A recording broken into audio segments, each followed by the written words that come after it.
नबीनगर प्रखंड सभागार में पंचायत समिति की बैठक में पूर्व उप प्रमुख किरण सिंह एवं पंचायत समिति संतोष चौहान के द्वारा ये शिकायत की गई थी कि नबीनगर के रेफरल अस्पताल में एक्सरे टेक्नीशियन 1 बजे के बाद बंद हो जाता है।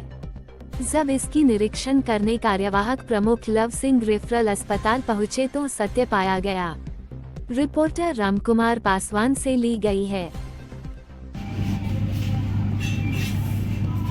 कल पंचायत समिति के बैठक में बहुत सारा शिकायत आया था। पूर्व उप प्रमुख किरण देवी के द्वारा सवाल उठाया गया था, संतोष चौहान के द्वारा सवाल उठाया गया था कि एक्सरे 1 बजे के बाद एक्सरे बंद रहता है और यहाँ कभी भी एक्सरे स्टाफ उपलब्ध नहीं रहते, जिसके चलते इलाज में लोगों को बहुत परेशानी होती है। और बोलने के बाद बोलते हैं कि 1 ही बजे तक मेरा ड्यूटी था, जबकि बिहार सरकार ने पूरी तरह से आउटसोर्सिंग करके हिदायत किया है कि 24 आवर एक्सरे रूम खुला रहेगा, एक्सरे होगा। उसके लिए 3 शिफ्ट में ड्यूटी का प्रावधान है। और यहाँ आज दूसरे दिन ही निरीक्षण में पाया गया कि जो सवाल हमारे माननीय सदस्य लोग उठा रहे थे बिल्कुल सत्य है। और आम जनता ने भी इसी बात की पुष्टि की कि यहाँ एक्सरे 1 बजे के बाद कोई रहता नहीं है, एक्सरे करने वाला नहीं रहता है। कल प्रभारी महोदय को निर्देशित किया गया था पंचायत समिति में कि इस तरह की शिकायत नहीं हो।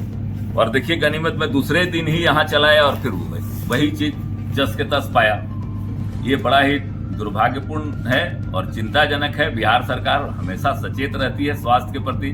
आज जो स्वास्थ्य सुविधाएं हैं रेफरल के लिए जो पैसा अलॉट हुआ है, और अगर जो जिसकी लापरवाही हो उस पर कार्रवाई होगी। मैं कल जाकर लिखता हूं, अपने कार्यपालक पदाधिकारी को बताता हूं कि इसमें नोटिस निर्गत करें और बिहार सरकार को ये भेजा जाएगा। इस तरह के घोर लापरवाही नहीं हो। अभी तुरंत मैं एक गंभीर पेशेंट आई, आपके सामने देखा है, अभी उसको एक्सरे की जरूरत है तो कौन करेगा? ऐसे तो आम आदमी की जान चली जाएगी। अब तो जो भी डॉक्टर हैं इलाज करेंगे अनुमान पे। अभी एक्सरे होता तो सही चीज पता चलता, सही से इलाज होता। ये बहुत बड़ी लापरवाही है और मैं प्रथम सेवक होने के नाते प्रखंड के मैं इस लापरवाही को बर्दाश्त नहीं करूंगा। क्योंकि सरकार जिस काम के लिए है, सरकार का सबसे ज्यादा शिक्षा, स्वास्थ्य, कृषि पे ध्यान है और उसमें किसी तरह की कमी होगी तो माननीय मुख्यमंत्री जी खुद ही इन सब चीजों के लिए सचेत रहते हैं और ऐसी कमी कहीं से भी बर्दाश्त नहीं की जाएगी। सर बर्दाश्त ये जो हॉस्पिटल परिसर में जिन लोगों का लापरवाही है उनके ऊपर क्या कार्रवाई की जाएगी? ये बिल्कुल सरकार को लिखा जाएगा।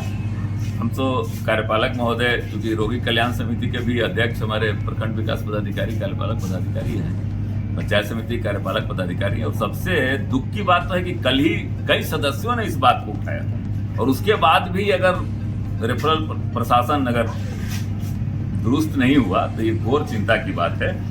और जो भी लापरवाह हैं उनके खिलाफ कार्रवाई के लिए लिखा जाएगा सरकार में।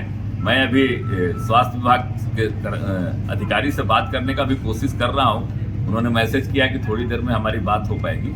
थोड़ी देर में जैसे ही उनको कॉल आता है मैं इनको अवगत कराता हूं। इसके पहले भी एक बार मैं अचानक एक एक्सीडेंट किया हुआ मरीज मुझे मिल गया, रोगी लेकर यहाँ आया था। तो जैसे ही लापरवाही इन लोगों के द्वारा की गई थी, मैंने स्वास्थ्य विभाग के वरीय पदाधिकारी से बात किया। उन्होंने काफी डांटा भी, क्योंकि जो भी रोगी आता पहले उसको इलाज कराना है कि सीरियस रोगी है तो पर्ची कटाते, उस पर्ची कटाए यहाँ से वहां दौड़े, उसी बीच में मर जाए। तो ये सब चीजें लापरवाही नहीं होनी चाहिए। और जब तक मैं इस प्रखंड के कार्यवाहक के रूप में हूँ तो कोशिश करूंगा कि टाइम टू टाइम आकर इन चीजों को देखा करूँ।